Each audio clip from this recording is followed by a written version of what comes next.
Assalamualaikum warahmatullahi wabarakatuh.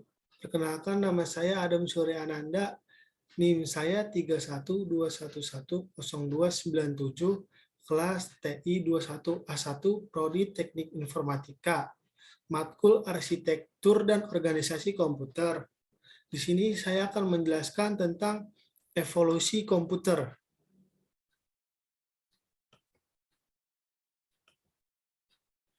Pengertian komputer.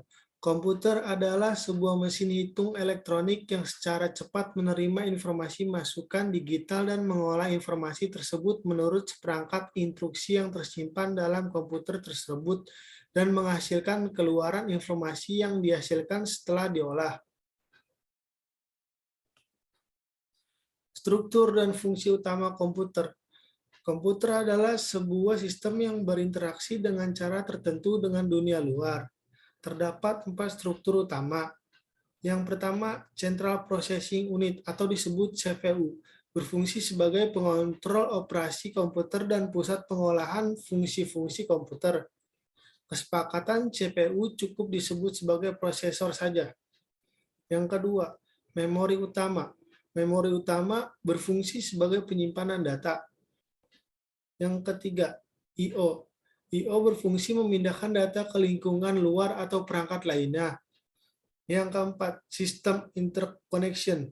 Merupakan sistem yang menghubungkan CPU, memori utama, dan I/O.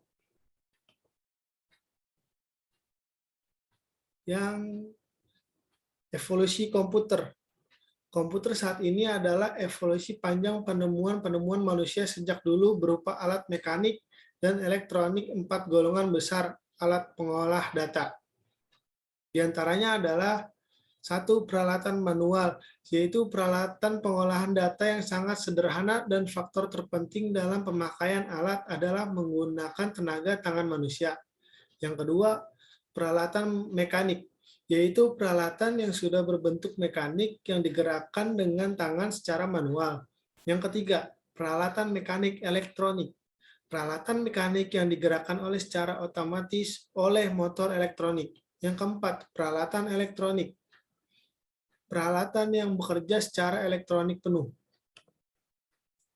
Sejarah perkembangan komputer terbagi menjadi 2 zaman, yaitu A. Sebelum tahun 1940. Charles Babbage merupakan salah seorang ilmuwan di dunia yang tercatat sebagai penemu komputer pertama, yang telah banyak memberikan karyanya pada kehidupan manusia, khususnya bidang komputer.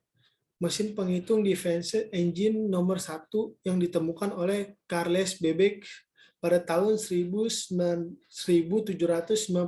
sampai 1871 adalah salah satu ikon yang paling terkenal dalam sejarah perkembangan komputer dan merupakan kalkulator otomatis pertama.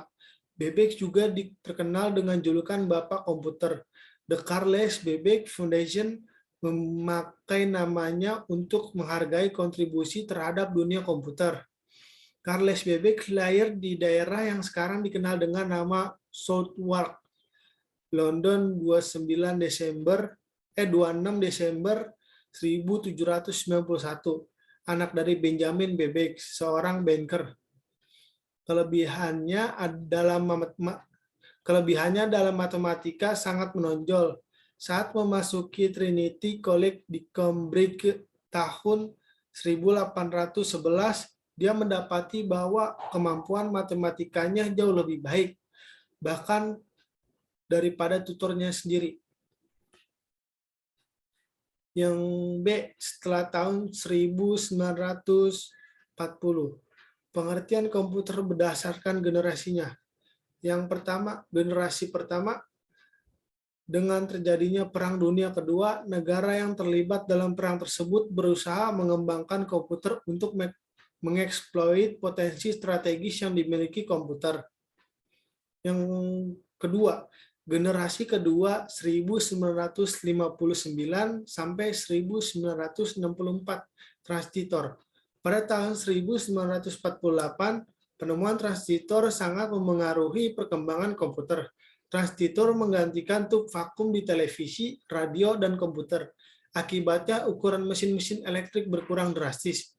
Yang ketiga, generasi ketiga 1965 sampai 1970, integrated circuit.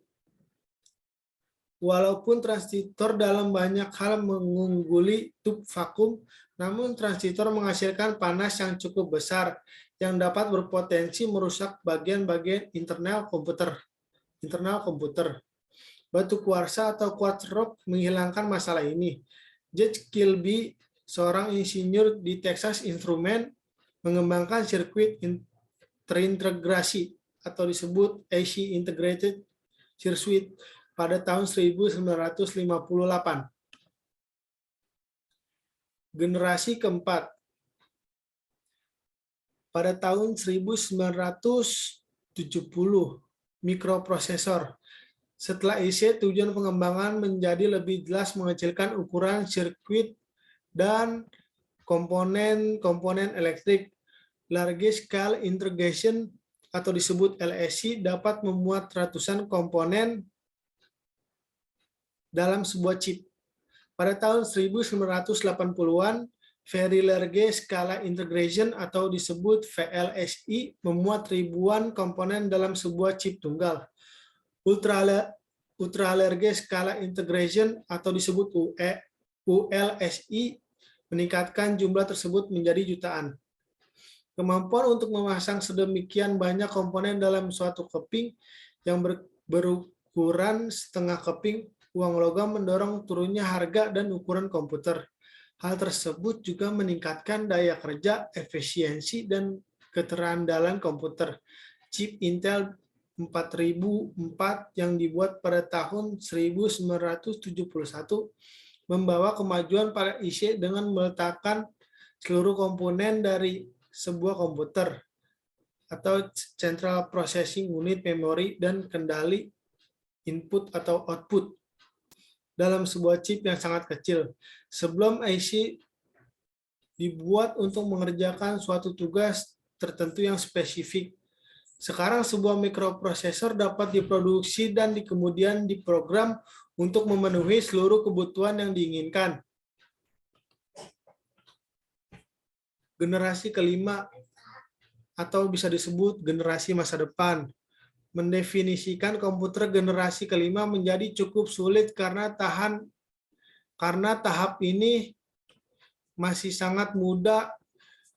Contoh imajinatif komputer generasi kelima adalah komputer fiksi HAL 9000 dari novel karya Arthur C. Clarke berjudul 2001 Space Odyssey. HAL menampilkan seluruh fungsi yang diinginkan dari sebuah komputer generasi kelima dengan kecerdasan buatan atau disebut Artificial Intelligence atau AI. HAL dapat cukup memiliki nalar untuk melakukan percakapan dengan manusia, menggunakan masukan visual, dan belajar dari pengalamannya sendiri. Walaupun mungkin realisasi HAL 9000 masih jauh dari kenyataan, banyak fungsi-fungsi yang dimilikinya sudah terwujud. Beberapa komputer dapat menerima instruksi secara lisan dan mampu meniru nalar manusia. Kemampuan untuk menerjemahkan bahasa asing juga menjadi mungkin. Fasilitas ini tampak sederhana, namun fasilitas tersebut menjadi jauh lebih rumit dari yang diduga ketika programmer menyadari bahwa pengertian manusia sangat bergantung pada konteks dan pengertian ketimbang sekadar menerjemahkan kata-kata secara langsung. Banyak kemajuan di bidang desain komputer dan teknologi yang semakin memungkinkan pembuatan komputer generasi kelima. Sekian dari saya, kurang lebihnya mohon dimaafkan. Wassalamualaikum warahmatullahi wabarakatuh.